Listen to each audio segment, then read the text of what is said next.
अस्सलामुअलैकुम प्यारे दोस्तों, सबसे पहले अल्लाह ताला से दुआ है कि आप हमेशा खुश रहें और आपको अल्लाह ताला दुनिया व आखिरत की कामयाबी नसीब अता फरमाए, ऐसी मेरी दुआ है। चलते हैं अपने टॉपिक की जानिब।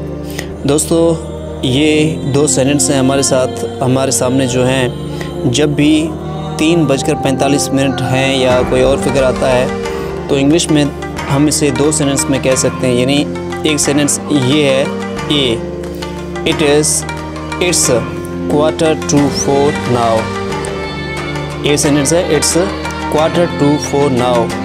बिल्कुल इसके नीचे दूसरा सेंटेंस है बी, इट्स 4:15 नाउ।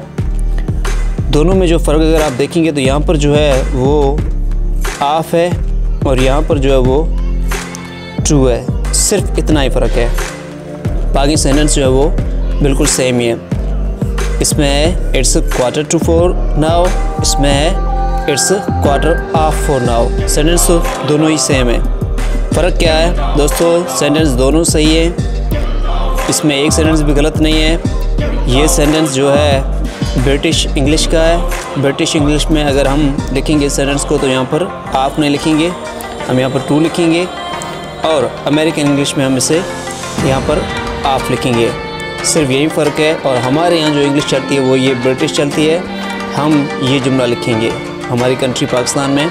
अगर हम किसी इम्तिहान में बैठेंगे तो जो जुमला लिखेंगे, अगर हम ये कहना चाह रहे हैं कि 3:45 हुए हैं तो इंग्लिश में हम इसे ये भी कह सकते हैं इट्स 4:15 नाउ। It's 4:15 now. ये हम ऐसे कहेंगे क्योंकि हमारे यहाँ ब्रिटिश इंग्लिश पढ़ाई जाती है। लेकिन सेंटेंस ये भी सही है, इट्स 4:15 नाउ। ठीक है, ये अमेरिकन इंग्लिश है। ठीक है, तो इसमें परेशान होने की ज़रूरत नहीं है। उम्मीद है आपको ये बात समझ में आ गई होगी। सिर्फ प्रीपोजिशन का फ़र्क है। आपको पता ही है कि अमेरिकन इंग्लिश और ब्रिटिश इंग्लिश दोनों में जो है कुछ रूल्स का फ़र्क है, ग्रामर के कुछ रूल्स का फ़र्क है।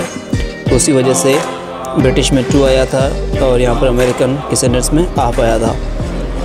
दोस्तों, उम्मीद है ये टॉपिक आपको क्लियर हो गया होगा और दोनों सेंटेंस के बारे में आपकी कन्फ्यूजन दूर हो गई होगी। अगर ये वीडियो आपको पसंद आया तो अपने दोस्तों के साथ शेयर कीजिए। इस चैनल को लाजमी सब्सक्राइब कीजिए। अपना ख्याल रखिए। अल्लाह हाफ़िज़।